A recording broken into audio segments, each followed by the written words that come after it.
Este programa está patrocinado por Supermercados Más. Buenas noches. Hoy toca hablar de cirugía bariátrica, que es la que se interviene en las operaciones de obesidad mórbida, obesidad extrema. También dedicaremos unos minutos a hablar de la hernia de hiato. Y como no, en nuestra parte de psicólogo hablaremos del divorcio. Sin más dilación, les invito a que pasen a nuestra consulta.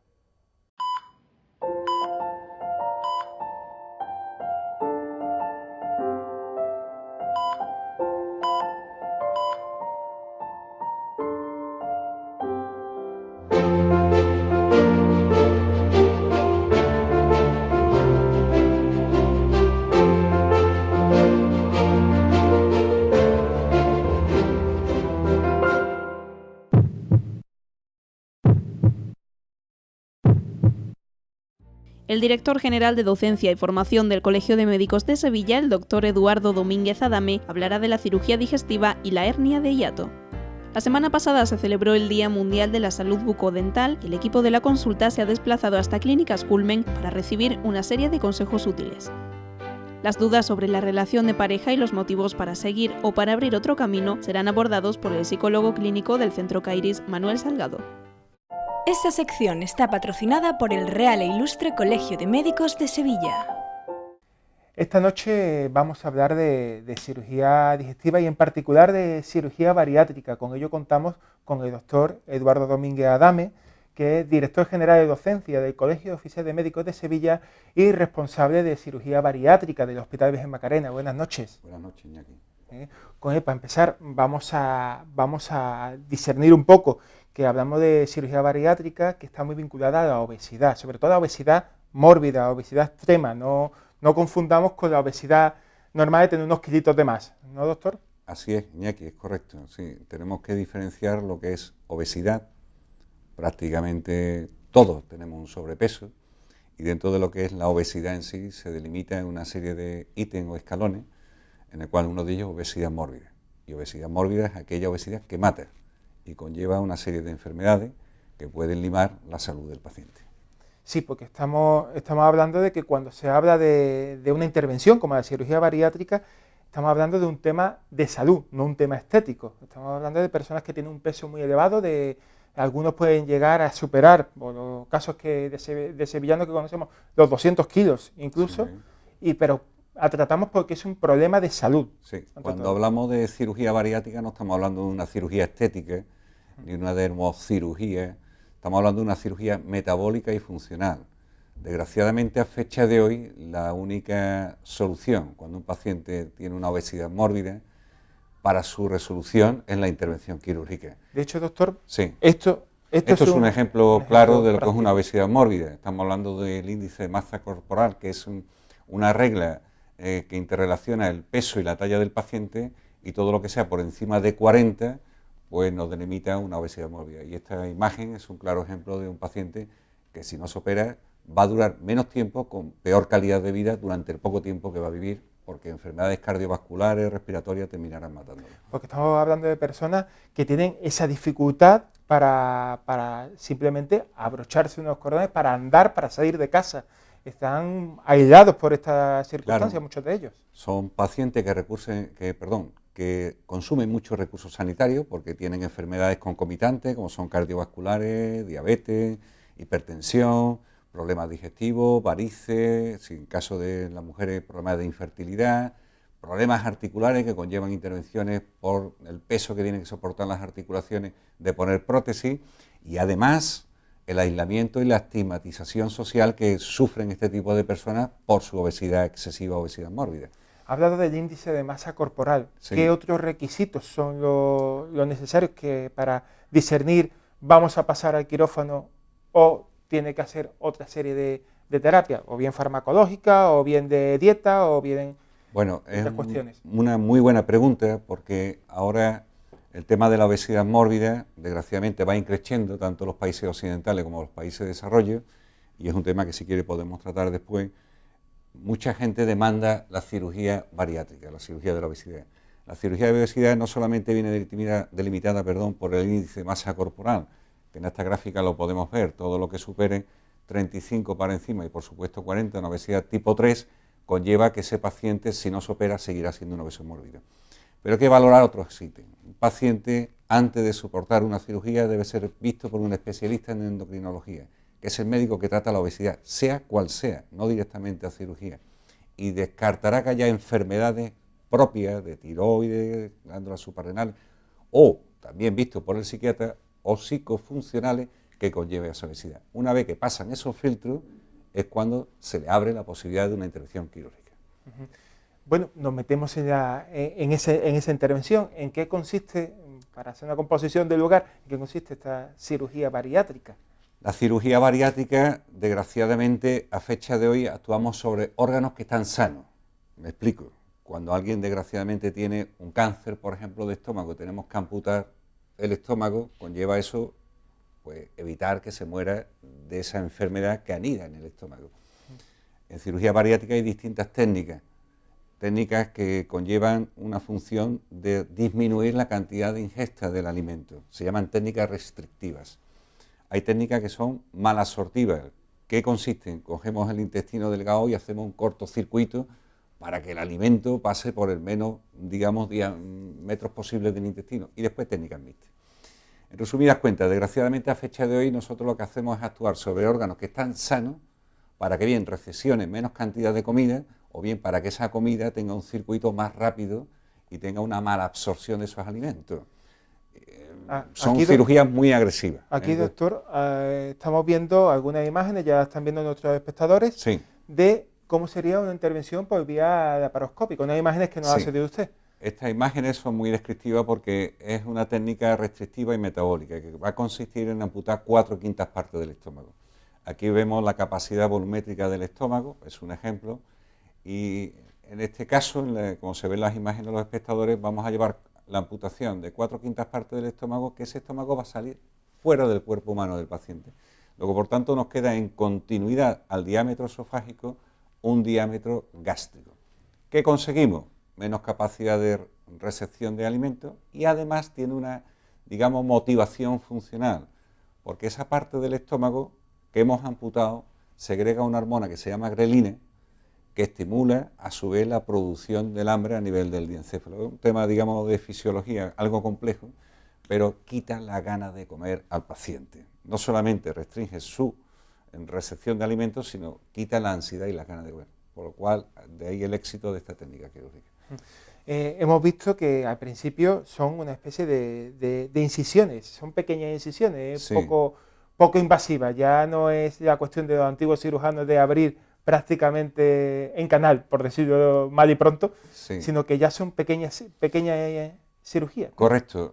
Usted tiene que tener en cuenta, Iñaki, que el paciente obeso mórbido es un paciente que tiene comorbilidades, entiéndase por comorbilidades enfermedades que le acompañan, son enfermedades cardiovasculares, enfermedades respiratorias, enfermedades articulares, son pacientes de alta complejidad en someterlos a una cirugía o una anestesia general. Hace aproximadamente unos 10-12 años la cirugía bariátrica, digamos, no tenía la explosión que tiene ahora porque se hacía en cirugía abierta, como usted bien dice. ¿Qué conllevaba? Al hacer grandes incisiones conllevaba, y valga la redundancia, problemas en el posoperatorio, problemas respiratorios, posibilidades de que se fueran los puntos quirúrgicos, ventilaciones, visceraciones y una alta mortalidad. Ahora la hacemos por laparoscopia. ¿Qué consiste? Pues en vez de en grandes rajas, pequeñas incisiones, metemos un aire dentro de la cavidad abdominal para crear una bóveda y el paciente, el cirujano o el equipo quirúrgico no trabaja mirando la barriga, el abdomen del paciente, sino trabaja sobre el monitor, como estamos viendo ahora en el monitor. Sí. ¿Qué conlleva eso? Menor estancia hospitalaria, menor dolor en el posoperatorio, menor consumo de fármacos analgésicos y una más rápida reincorporación laboral y a la actividad física, que es lo que se pretende en estos pacientes. ¿Cuánto, a lo mejor es una pregunta muy simple, pero cuánto puede llegar a perder un paciente que se somete a esta cirugía bariátrica en términos de peso? ¿O eso no es tan importante como cuando llega la intervención mantener un peso, una rutina, unas cuestiones? El paciente, lo que se pretende con este tipo de cirugía es sacarlo de su obesidad mórbida. No pretendemos dejarlo en un índice de masa corporal ideal, que sería entre 20 y 25, que no estamos ninguno de nosotros aquí, no somos modelos ni deportistas. Entonces, el éxito de la cirugía es sacarlo de un índice de masa corporal que sea inferior a 35. Entre 30 y 35 sería una obesidad tipo 1. Evidentemente lo que vamos a perder es un peso sobreañadido o un peso excedente que ese paciente tiene que dejar. Habitualmente hay pacientes que no pueden perder el 50% de su masa corporal. Si le he dicho que el índice de masa corporal ideal está entre 20 y 25 y un paciente tiene un índice de masa corporal, por ejemplo, de 55 o 60, si lo dejamos en un 30, está claro que hemos quitado una persona más de su cuerpo, sobraba una persona. Entonces, con la cirugía le ayuda. Es muy importante la reeducación del paciente en el post de la cirugía. Me explico. Si el paciente no tiene una actitud de cambiar hábitos, por mucha intervención que hagamos nosotros, el paciente puede volver a reengordar. Entonces, con las técnicas restrictivas, al tener menos capacidad de recepción de alimentos, lo vamos a reeducar y a cambiar sus actitudes, sus hábitos alimentarios, sus hábitos, digamos, de ejercicio físico, de movilidad, y eso le va a permitir, si lo alcanza, que lo alcanzará, mantener ese peso que le ha dejado la cirugía en el tiempo. Un peso saludable, lógicamente. ¿Cuántas intervenciones se realizan, por ejemplo, en el Hospital Virgen Macarena de cirugía bariátrica? En el Hospital Universitario Virgen Macarena estamos en una órbita, depende de año, de pico, entre unos 45 o 55 pacientes al año. Sobre todo por aportar un dato más que indique de que estamos hablando de casos particulares y el tema de salud. En eso tenemos que volcarnos mucho, tanto que se habla de la estética, de tantos anuncios y tantas imágenes y tantos anuncios por fuera que hablan de esa posibilidad de perder peso fácil y demás. Hay que discernir una cuestión de estas con la cirugía propiamente dicha, ¿no? Sí quería comentarle también que, por ejemplo, tenemos una lista de espera de más de 250 pacientes en el área hospitalaria Virgen Macarena. Es decir, no todos los pacientes obesos mórbidos que tienen que pasar un filtro de psiquiatra, un filtro de endocrinología, y que eso lleva un tiempo, casi 2 años, lleva implícito que se vayan a intervenir. Lógicamente, ese filtro es el que te va a dar la garantía del éxito de dicha cirugía. La obesidad mórbida es una enfermedad multidisciplinar, no es quirúrgica, como le he comentado anteriormente. Los pacientes, previamente a la cirugía, los ponemos en un régimen para una pérdida de peso para que sea factible la intervención quirúrgica después por vía laparoscópica. Aquellos pacientes que en 3 meses no alcancen una pérdida de peso diana por un personal sanitario que le ayuda, en este caso enfermería bariátrica, evidentemente no se van a operar, porque sabemos que no va a ser resolutiva dicha cirugía ni van a cumplimentar el cambio de actitudes como anteriormente hemos comentado. Hemos hablado mucho de cirugía bariátrica, pero también vamos a hablar un poco de la hernia de hiato, que según las estimaciones se habla que la podemos padecer el 20% de la población. Mucho más, ¿no? Mucho más. Bueno, la hernia de hiato, yo que soy responsable también de lo que es la cirugía del esófago y el estómago, allí en dicho hospital, y bueno, es una patología, digamos, muy prevalente. ¿Qué quiere decir que cuando somos prevalentes? Que la padecen muchas personas. No quiere decir que toda conlleve una cirugía posterior. La hernia de hiato, como su palabra indica, es algo que se escapa por un agujero, y en este caso, no sé si se mostrará a lo largo de la entrevista imágenes de algunas que he traído, sí, es que el estómago, como estamos viendo aquí, pues se introduce a través de un agujero que nos lleva al tórax y no debe estar ahí. Y eso conlleva molestias, dispepsia, trastornos digestivos, náuseas, vómitos, incluso taquicardia, porque el estómago está en contacto con el corazón, lo estamos viendo en la imagen como bombea. ¿Qué solución tenemos con ello? Pues cuando alguien tiene un reflujo gastroesofágico, insisto, volvemos a actuar sobre un órgano que está sano. Le damos un omeprazol, una ranitidina y le damos una orden química de que no produzca acidez. Pero esa acidez es necesaria para las digestiones. Luego, por tanto, volvemos a actuar sobre un órgano diana que no es enfermedad. La solución pasa por una cirugía, y una cirugía reparadora del orificio que nos va a evitar la hernia de hiato y el reflujo. Cirugía que actualmente se hace por laparoscopia, que antiguamente, cuando se hacía en cirugía abierta, en continuidad a la pregunta que me hizo anteriormente, llevaba implícito una gran cicatriz, con una estancia hospitalaria de 7-8 días mínimo, y aquí estamos hablando de que el paciente ingresa el mismo día que se opera, con 5 pequeños orificios y al día siguiente casa. ¿Cuánto dura la operación y en qué consiste? Ha dado unas pequeñas señales de qué consiste la intervención de hernia de hiato.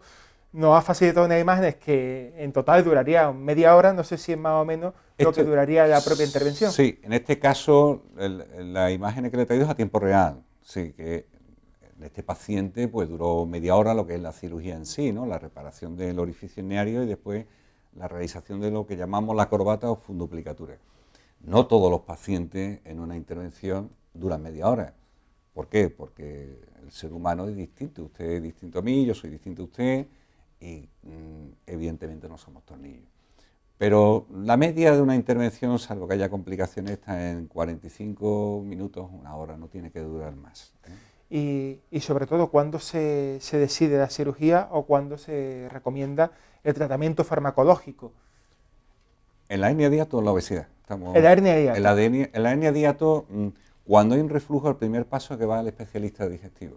Evidentemente, tipifica la asistencia de una hernia de hiato y de un reflujo con pruebas complementarias, que suele ser una endoscopia, una papilla radiológica, y la verdad que se inicia con un tratamiento médico que suele ser el omeprazol para evitar la producción de ácido y que suba y nos queme el esófago, que nuestra visión es incorrecto, o por lo menos mantenerlo en el tiempo. Previamente a la cirugía, para evitar la hiperpresión abdominal y que el estómago siga subiendo hacia arriba a través del orificio, se recomienda pérdida de peso, un exceso de masa ponderal, realización de ejercicio, pero mientras tengamos, digamos, esa hernia a su orificio, no soluciona el problema. Con el boom de la cirugía laparoscópica, y es lo que yo quiero hacer inciso, hay un incremento, digamos, de indicación quirúrgica. Correcto. ¿Por qué? Porque nuestros compañeros médicos, yo tengo una visión más quirúrgica, comprenden que sus pacientes se curan operándose. Efectivamente, y después, ¿para qué tenemos que sufrir esto, aunque sea con fármacos, cuando se puede intervenir directamente en quirófano? claro, y al curarse, pues evidentemente no tiene por qué tomar fármacos. Y como observan que la cirugía laparoscópica es menos agresiva, menos invasiva y el paciente se reincorpora a una actividad física, laboral, normal, en corto plazo, pues lo indican más la intervención. ¿Cuáles son las otras intervenciones que realiza en su quirófano para tener, aunque no dé tiempo a tocarlo en este programa, ya le invitaremos en siguientes para que nos pueda aportar su experiencia, pero qué otras intervenciones desde su departamento se realizan? Bueno, en la sección que yo llevo es toda la patología que conlleva enfermedades benignas, malignas relacionadas con el esófago, el estómago y el bazo. Una parte desgraciadamente importante de nuestra actividad diaria es el cáncer. Y en lo que a mí me compete, pues el cáncer del esófago y del estómago.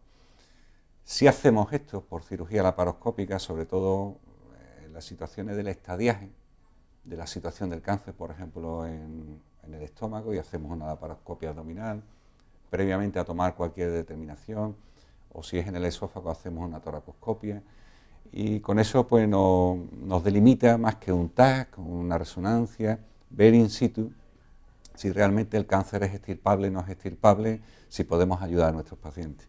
Pero desgraciadamente un porcentaje no desdeñable de nuestra actividad diaria es el cáncer.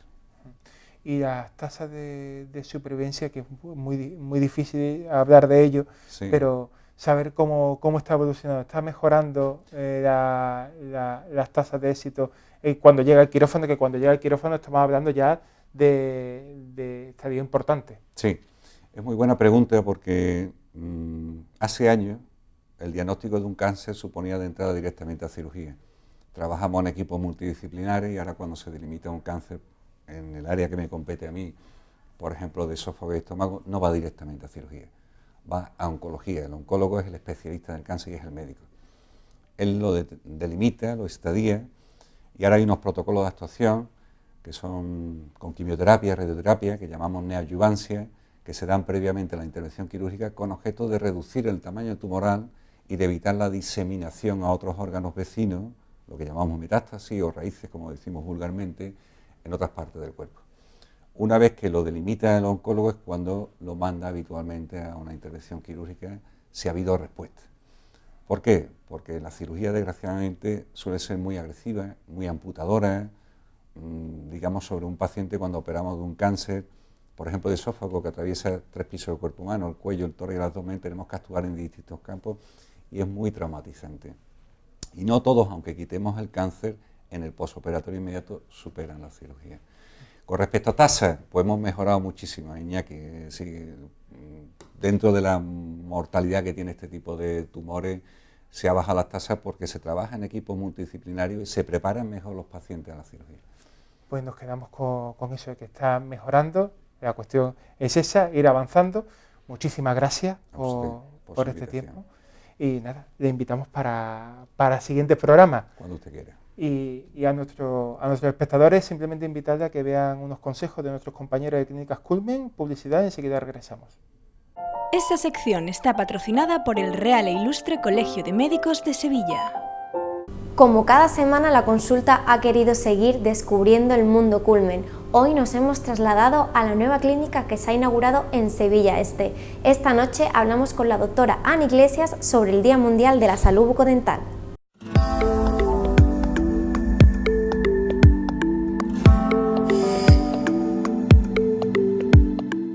Bueno, ya estamos aquí con Ana. Cuéntame, Ana, ¿en qué consiste el Día Mundial de la Salud Bucodental? Bueno, el Día Mundial de la Salud Oral pues es un día que es internacional, y lo que se pretende es hacer llegar a todo el mundo de todas las edades cuestiones sobre la salud oral y cómo deben de prevenir ciertas enfermedades que, por desgracia, en un 90% de la población sufrirá a lo largo de su vida. ¿Cuáles son las enfermedades más comunes y cuál es su remedio? Las enfermedades más comunes siguen siendo la caries, la gingivitis, enfermedad periodontal, sensibilidad, bruxismo. Bueno, la manera de prevenirlo siempre decimos lo mismo: es la higiene, una correcta higiene oral, usar el hilo dental, cepillado 3 veces al día, una dieta equilibrada y visitas al odontólogo una vez al año como mínimo. ¿Qué es lo que le preocupa más a los pacientes, Ana? Bueno, hoy día acuden muchos pacientes no solamente por el dolor, como ocurría hace años, sino también van buscando estética y mejorar la funcionalidad de su dentadura, ausencias dentales y mejorar su aspecto. Y así, a modo de curiosidad, ¿quién se cuida más la boca, los hombres o las mujeres?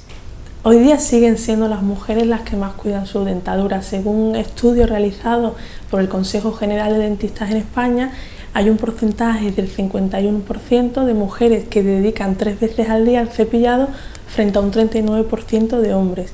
El porcentaje también sigue siendo más elevado en cuanto a que las mujeres también tienen más preocupación acerca de su salud oral que los hombres. ¿Y se sabe el motivo? Quizás porque las mujeres somos más pesadas con el tema de la estética. Puede ser, sí, puede ser que la mujer sea más presumida que el hombre.